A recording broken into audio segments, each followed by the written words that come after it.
ನಮಸ್ಕಾರ ಸ್ನೇಹಿತರೆ. ನಾಳಿನ ಅಂದರೆ ಮಂಗಳವಾರದ ವಸುದೇವ ಕುಟುಂಬ ಸಂಚಿಕೆಯಲ್ಲಿ ಸ್ವಾತಿ ವಂಶಿಗೆ ಕಾಪಿ ತೊಗೊಂಬಂದು ಕೊಡ್ತಾಳೆ. ತಂದು ಕೊಟ್ಬಿಟ್ಟು ನನ್ನ ಕಾಪಾಡಿದ್ದಕ್ಕೆ ತುಂಬ ಥ್ಯಾಂಕ್ಸ್ ಅಂತ ಹೇಳ್ತಾಳೆ. ನಿನ್ನ ಜಾಗದಲ್ಲಿ ಯಾರೇ ಇದ್ದರೂ ನಾನು ಅದೇ ಕೆಲಸ ಮಾಡ್ತಿದ್ದೆ ಅಂತ ವಂಶಿ ಹೇಳಿದ ತಕ್ಷಣ, ಅದೇ ಕೆಲಸ ಮಾಡ್ತಿದ್ರೆ ಆದರೆ ಹುಡ್ಕೊಂಡು ಹೋಗಿ ಕೆಲಸ ಮಾಡ್ತಿದ್ರೆ ನೀವೇನೇ ಹೇಳಿ ನೀವು ನನ್ನ ಕಾಪಾಡಿದ್ದಕ್ಕೆ ನಿಮಗೆ ತುಂಬ ಥ್ಯಾಂಕ್ಸ್ ಅಂತ ಹೇಳ್ತಾಳೆ.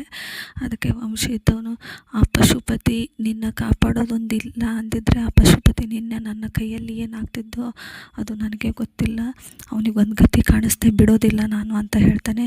ಹೌದು, ಅವನಿಗೆ ಏನಾದರೂ ಮಾಡಿ, ಅವನು ತುಂಬ ಚಾಲಾಕಿ, ಅವನಿಗೇನಾದರೂ ಮಾಡಿ ಒಂದು ಒಳ್ಳೆ ಬುದ್ಧಿ ಕಲಿಸಲೇಬೇಕು ಅಂತ ಸ್ವಾತಿನೂ ಹೇಳ್ತಾಳೆ. ಕಾಪಿ ತುಂಬ ಚೆನ್ನಾಗಿತ್ತು ಅಂತ ಹೇಳ್ತಾನೆ.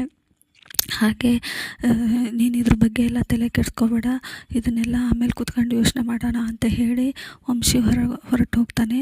ಈ ಕಡೆ ಗೀತಾ ತಂಗಿ ಇದ್ದವಳು ಬಂದು ಗೀತಾನ ಗಂಡನ ಹತ್ರ, ಭಾವ ನನಗೆ ನಿತಿನ್ ಅವರು ಸಿಕ್ಕಿದ್ರು, ಅವರು ಸ್ವಾತಿ ಹೇಗಿದ್ದಾಳೆ ಅಂತ ಕೇಳಿದರು. ಅವರು ತುಂಬ ಗಾಬರಿಯಲ್ಲಿದ್ದರು. ಅವ್ರು ಯಾಕೆ ಹಾಗೆ ಕೇಳಿದ್ರು ಅಂತ ಗೊತ್ತಿಲ್ಲ, ಅವ್ರು ಯಾವತ್ತೂ ಹಾಗೆ ಕೇಳಿದವರಲ್ಲ ಅಂತ ಗೀತಾನ ಗಂಡನ ಹತ್ರ ಹೇಳ್ತಾ ಇರ್ತಾಳೆ. ಇದನ್ನು ಕೇಳಿಸ್ಕೊಂಡು ಗೀತಾಗ ತುಂಬ ಕೋಪ ಬರುತ್ತಿರುತ್ತೆ. ಈ ಕಡೆ ಅಜ್ಜಿ ಮತ್ತು ಸ್ವಾತಿ ಮಾತಾಡ್ತಾ ಇರಬೇಕಾದ್ರೆ ಅಜ್ಜಿ ಕೇಳ್ತಾಳೆ, ತಾತನಿಗೆ ಮಾತ್ರೆ ಕೊಟ್ಟೆ ಅಂತ ಹೇಳಿ. ಇಲ್ಲ ಅಜ್ಜಿ, ನಂಗೆ ನೆನಪೇ ಇಲ್ಲ, ನೆನಪಾಗ್ಬಿಟ್ಟು ಈಗ ಹೋಗಿ ಕೊಟ್ಟು ಬರ್ತೀನಿ ಅಂತ ಹೇಳಿ ರೂಮಿಗೆ ಹೋಗ್ತಾಳೆ. ಅಲ್ಲಿ ಅಜಯ್ ಏನೋ ಹುಡುಕ್ತಾ ಇರ್ತಾನೆ.